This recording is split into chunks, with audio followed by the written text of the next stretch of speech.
देव classes special में सभी छात्र छात्राओं का हार्दिक स्वागत है। आज के सेशन में हम बात करेंगे टीचिंग भर्ती से संबंधित महत्वपूर्ण प्रश्नों की, जिसमें से हमने आज का टॉपिक उठाया है शिक्षा एवं अधिगम। ये मनोविज्ञान भी कह सकते हैं। शिक्षा और मनोविज्ञान के अंतर्गत का जो महत्वपूर्ण टॉपिक है, इसके आज हम छोटी से छोटी बारीकियों को समझेंगे और इस टॉपिक से जितने भी महत्वपूर्ण प्रश्न बन सकते हैं उन सभी महत्वपूर्ण प्रश्नों को आपके साथ साझा किया जाएगा। और उम्मीद करते हैं ये वीडियो आपको पसंद आएगा, क्योंकि ये आपकी परीक्षा की दृष्टि से अति महत्वपूर्ण है। और इस टॉपिक से मैं गारंटी देता हूँ कम से कम 4 से 5 प्रश्न अवश्य आपको पूछे जाएंगे। तो ध्यान से देखिएगा, क्योंकि ये हैंड रिटन है और ये आपके सभी प्रकार के टेट के लिए, UP TET, MP TET, C TET, super TET, आपका एस टेट और आल जो टीचिंग एग्ज़ाम होंगे उन सभी के लिए महत्वपूर्ण है। तो जितने भी हमारे भाई बंधु टीचिंग लाइन देख रहे हैं और या फिर उससे संबंधित कोई भी परीक्षाएं देख रहे हैं, उनके लिए ये वीडियो संजीवनी का काम करेगा। और जितनी भी बात करेंगे हम लोग सब कुछ लिखित पे बात करेंगे, क्योंकि अपने पास जो कुछ भी होगा सब कुछ आपके दृष्टि से महत्वपूर्ण होगा। देखिए, सबसे पहला जो टॉपिक हमने लिया है उसके अंतर्गत हम बात करें सारी चीज़ों की। इसमें पहला टॉपिक हमने लिया है शिक्षा एवं मनोविज्ञान का। भाग 1 है। हम आपको 20-21 भाग देंगे और उसके अंतर्गत में गारंटी देते हैं कि आपकी पेडागोजी से कुछ भी बाहर नहीं जाएगा, सब कुछ आपको इसी के अंतर्गत से आएगा। तो आप किसी भी वीडियो को स्किप ना करिएगा और सभी वीडियो को आपको देखना है। आज का हमारा पहला टॉपिक है, बहुत ही महत्वपूर्ण है, आपको ध्यान से पूरी चीज़ों को देखना है। सबसे पहली चीज़ क्या है कि शिक्षा वह है जो मनुष्य को सुखपूर्वक जीवन व्यतीत करना सिखा दे। आपके मनोविज्ञान के अंतर्गत में वैज्ञानिक बहुत से हैं जिन्होंने अलग अलग बातों को रखा है। बहुत बार ये ऐसे प्रश्न आते हैं जिनमें हमें कन्फ्यूजन पैदा होती है।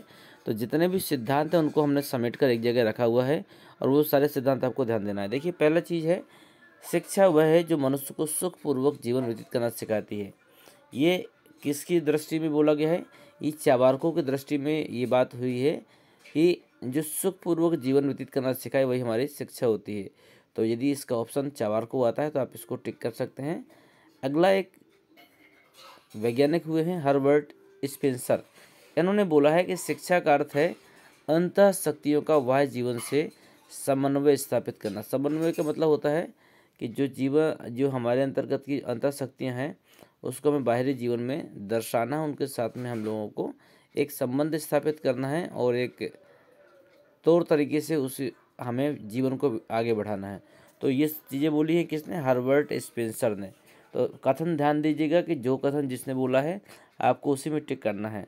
और एक बहुत ही महत्वपूर्ण चीज़ आई है, कभी कभी ऐसा प्रश्न भी बना है कि शिक्षा शब्द जो है वो कहाँ से प्राप्त हुआ है।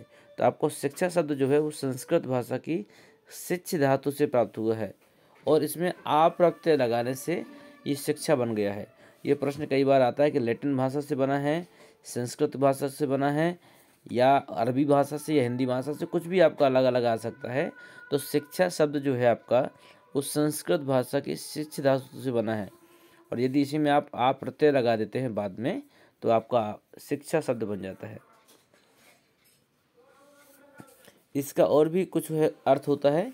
शिक्षा का अर्थ क्या होता है? सीखना होता है और सिखाना भी होता है। सीखना और सिखाना दोनों अर्थ होते हैं। तो ये प्रश्न उम्मीद करते हैं कि अगर आते हैं तो आप आसानी से कर सकते हैं। अगर आता है कि शिक्षा शब्द कहाँ से लिया गया है या कहाँ से बना है, तो ये संस्कृत भाषा से बना है। प्रत्यय इसमें क्या प्रयोग हुआ है? आ प्रयोग हुआ है। इसका अर्थ क्या होता है? सीखना और सिखाना होता है। अगली चीज़ है शिक्षा को यदि हम इंग्लिश में बोलें तो शिक्षा का अंग्रेजी शब्द हो जाता है एजुकेशन। लेकिन ये एजुकेशन ये आपका आप हमारी हिंदी भाषा का नहीं है।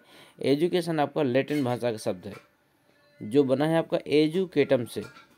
और एडुकेटम का मतलब होता है, एजुकेशन को एडुकेटम भी हम लिखते समय पढ़ते हैं।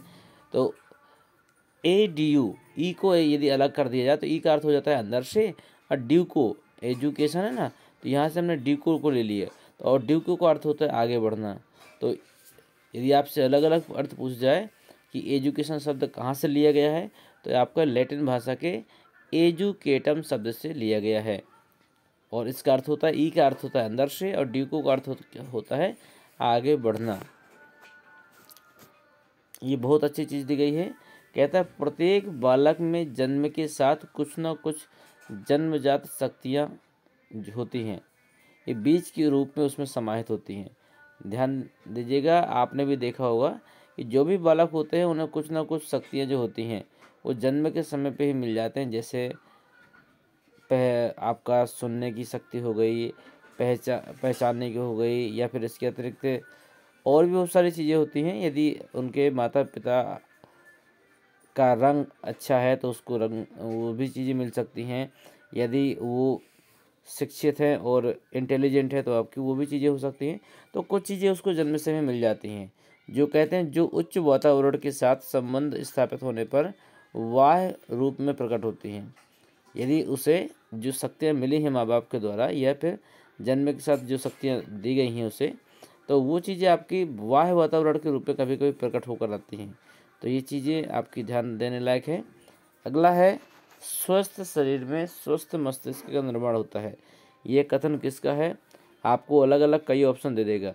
स्वस्थ शरीर में स्वस्थ मस्तिष्क का निर्माण होता है, ये चीज़ें बोली थी आपकी अरस्तु ने। मोस्ट इम्पोर्टेंट है आपका ये वाला कि स्वस्थ शरीर में स्वस्थ मस्तिष्क का निर्माण होता है। अगला प्रश्न आपका आ सकता है, शिक्षा वह है जो मुक्ति दिलाए। बहुत बार ये प्रश्न आया है, बहुत बार आया है और हमेशा कुछ ना कुछ गलतियां हो जाती हैं। तो शिक्षा वह है जो मुक्ति दिलाए, ये बात किसने बोली है या फिर किसका कथन है? तो ये कथन है आपके शंकराचार्य जी का। अगला है मनुष्य की अंतर्निहित को अभिव्यक्त करना शिक्षा है।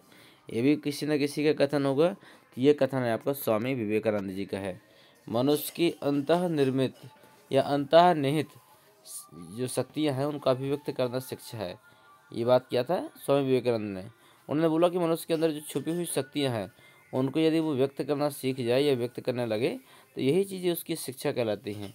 अगला है शिक्षा से मेरा अभिप्राय बालक तथा मनुष्य के शरीर, मस्तिष्क तथा आत्मा के सर्वांगीण और सर्वोत्तम विकास से है। ये बात आपके महात्मा गांधी जी ने बोली थी। उन्होंने कहा था कि शिक्षा से मेरा अभिप्राय क्या है कि मनुष्य का शरीर, मस्तिष्क और आत्मा और उसका सर्वांगीण और सर्वोत्तम विकास हो सके। ये चीज़ें आपकी बोली थी महात्मा गांधी जी ने। अगला एक प्रश्न बार बार पूछा जा रहा है कि उपनिषद वैदिक साहित्य का अंतिम भाग है, जिसका अर्थ क्या होता है? उपनिषद वैदिक साहित्य का अंतिम भाग है, जिसका क्या अर्थ होता है? जिसका अर्थ होता है दर्शन। इसे दर्शन का विज्ञान भी कोई कोई कहते हैं। अगला है आपका मनोविज्ञान का शाब्दिक अर्थ क्या है? ध्यान दीजिएगा कि मनोविज्ञान से ऐसा कुछ हो ही नहीं सकता है कि आपका कोई टॉपिक न फंसे। आंख बंद करके 5 मिनट के लिए यदि आप सिर्फ सुन लेंगे तो भी मैं गारंटी देता हूँ कि ये चीज़ आप कभी भूल नहीं पाएंगे। कहता है मनोविज्ञान को अंग्रेजी में साइकोलॉजी कहते हैं। क्या कहते हैं? साइकोलॉजी। लेकिन इसको इंग्लिश में थोड़ा सा पी जो शब्द दिया होता है वो साइलेंट होता है, इसलिए आप इसको गलत उच्चारण मत करिएगा। ये साइकोलॉजी है। और इसे कहाँ से लिया गया है? तो साइकोलॉजी को यूनानी भाषा से लिया गया है, जिसका अर्थ होता है आत्मा का अध्ययन। जो आपका मनोविज्ञान है का शब्द जो अंग्रेजी में बोलेंगे साइकोलॉजी हो गया, और साइकोलॉजी को यूनानी भाषा से लिया गया जिसका अर्थ होता है आत्मा का अध्ययन। तो ये चीज़ कुछ महत्वपूर्ण कथन थे जो मैंने आपको बताए। इसके अतिरिक्त कुछ और भी हैं, उसे भी हम देख लेते हैं।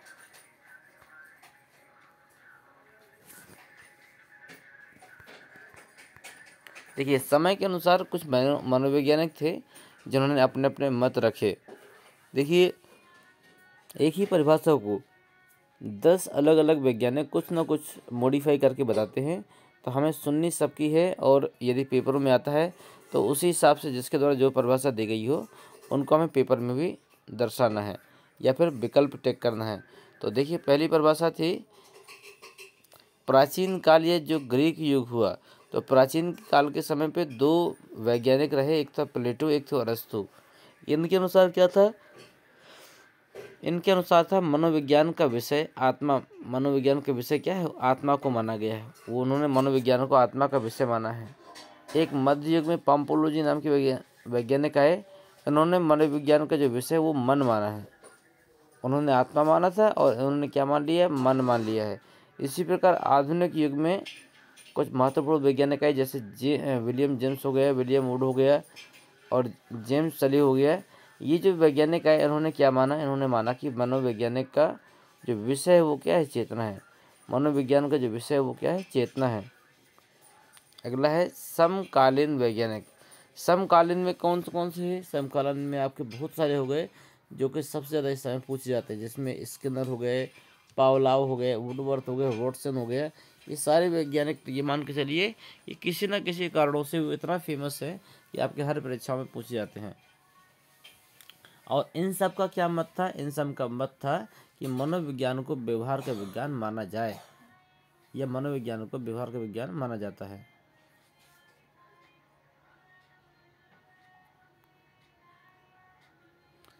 अगला देखिए, कहता है मनोविज्ञान की अन्य महत्वपूर्ण परिभाषाएं थी, उनको भी देख लीजिए, ये आपकी महत्वपूर्ण है।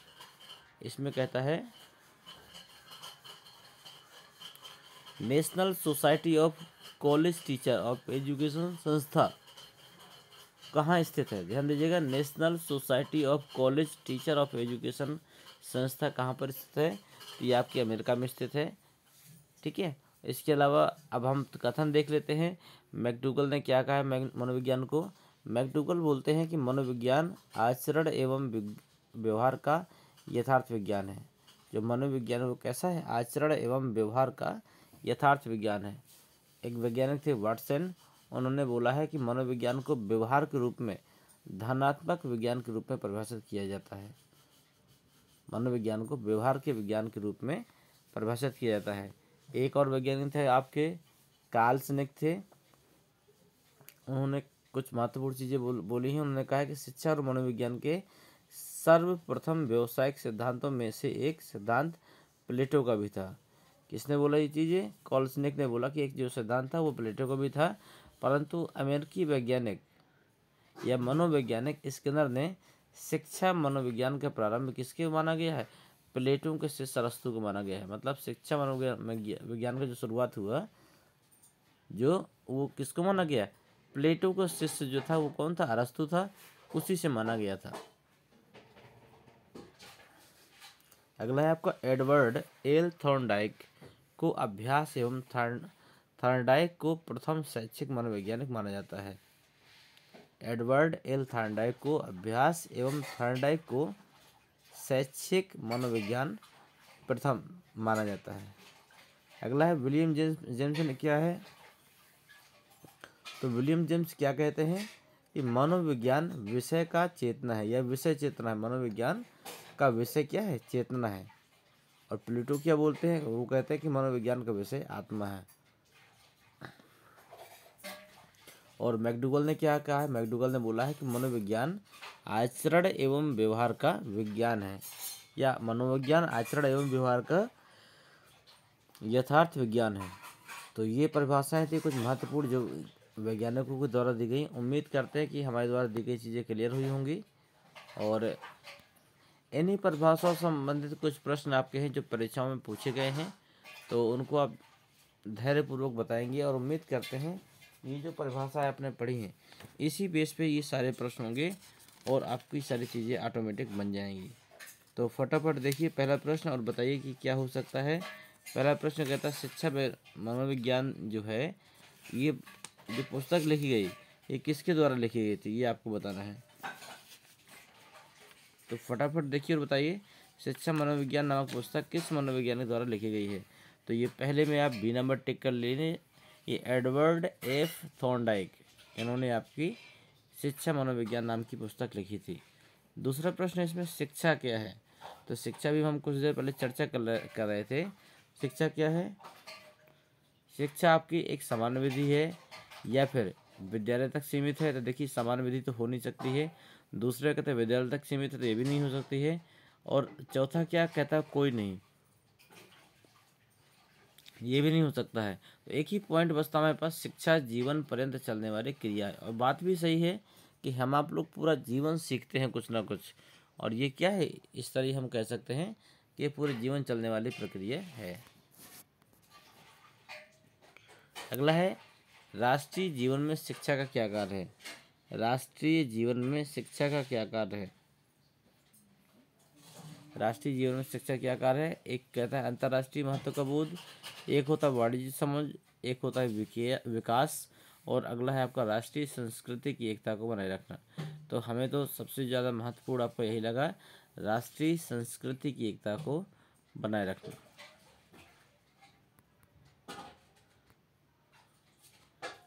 अगला प्रश्न है आपका, मनोविज्ञान का जन्म कब हुआ? ठीक है, तो आपने अभी पीछे पढ़ा था, मैंने थ्योरेटिकल पार्ट जो बताया था कि इसका जन्म कहाँ से हुआ था। इसका जन्म कहीं ना कहीं हुआ था आपका उपनिषदों से। तो यहाँ पर आपको दर्शन माना गया है। मुझे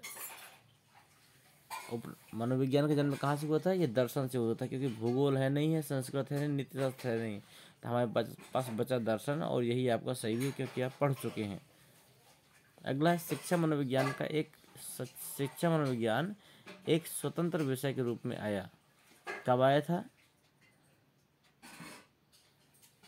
शिक्षा मनोविज्ञान एक स्वतंत्र विषय के रूप में आया। कब आया था? ये आपका 20वीं शताब्दी में हुआ था। अगला है प्रथम आधुनिक शिक्षा मनोवैज्ञानिक हैं। जो प्रथम भी हैं आधुनिक शिक्षा मनोवैज्ञानिक हैं, वो कौन है?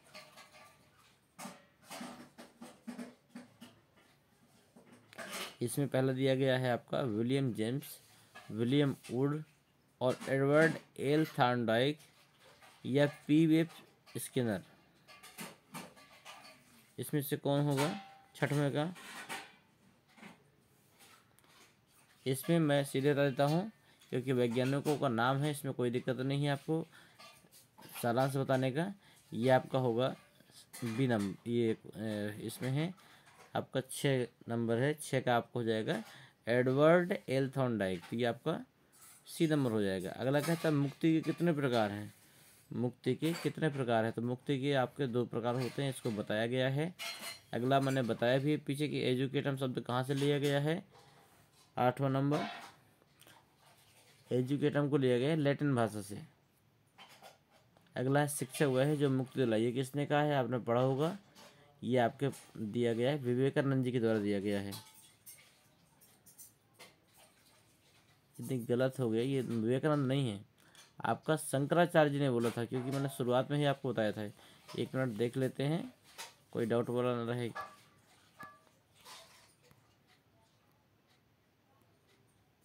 देखिए इसमें बोला गया होगा पहला नंबर,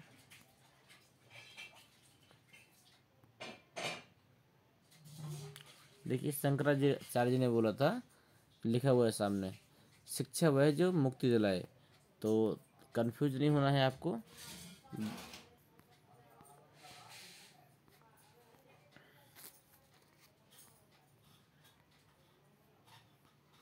अगला है दर्शन का विषय है। दर्शन का विषय क्या है? देखिए दर्शन का विषय आपकी आत्मा, जगत और जीव, इन सभी को माना गया है। तो ये सभी, इसमें आपका विकल्प नंबर डी आ जाएगा। अगला, स्वस्थ शरीर में स्वस्थ मनुष्य का निर्माण होता है। ये बात किसने कही है? ये बात बोली आपकी अरस्तु ने, मैं इसको पीछे बता भी चुका हूँ, अरस्तु ने बोला है ये बात। अगला है आपका मनोविज्ञान आचरण एवं व्यवहार का यथार्थ विज्ञान है। मनोविज्ञान आचरण एवं व्यवहार का यथार्थ विज्ञान है, तो इसका क्या होगा आपका? ये आपका मैकडूगल ने साहब ने बोला है कि मनोविज्ञान आचरण एवं व्यवहार का यथार्थ विज्ञान है।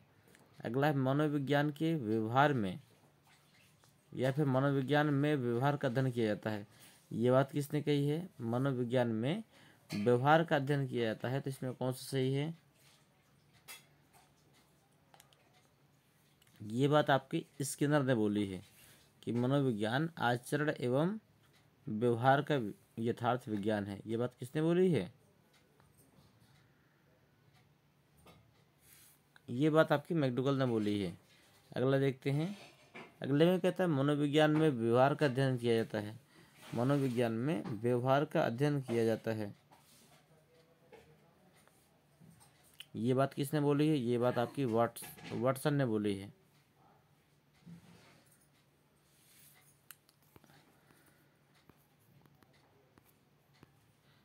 इसमें लास्ट आपकी ये सवाल और रहेगा जो कि आपकी बहुत ही महत्वपूर्ण है। इससे आपके कुछ ना कुछ सवाल 100 में 100% गारंटी जरूर आएंगे। अगला प्रश्न है आपका, कहता है शिक्षा मनोविज्ञान पुस्तक कब प्रकाशित हुई थी?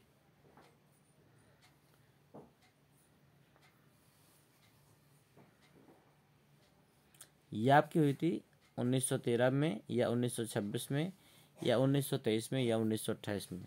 ये आपकी 1913 में हुई थी। अगला है एमिल किसकी रचना है? एमिल किसकी रचना है? ये आपके रूसो के द्वारा लिखी गई रचना है ये एमिल। इसके बारे में हम विस्तार से हम अगले वीडियो में चर्चा करेंगे। अगला है रिपब्लिक किसकी रचना है? रिपब्लिक किसकी रचना है? तो रिपब्लिक आपका एक प्लेटो के द्वारा दिया गया शब्द है। तो इसका विकल्प नंबर 17 का बी सही हो जाएगा। अगला है रूसो के अनुसार रिपब्लिक का क्या अर्थ है? रूसो नहीं, अब रिपब्लिक को क्या बोला है?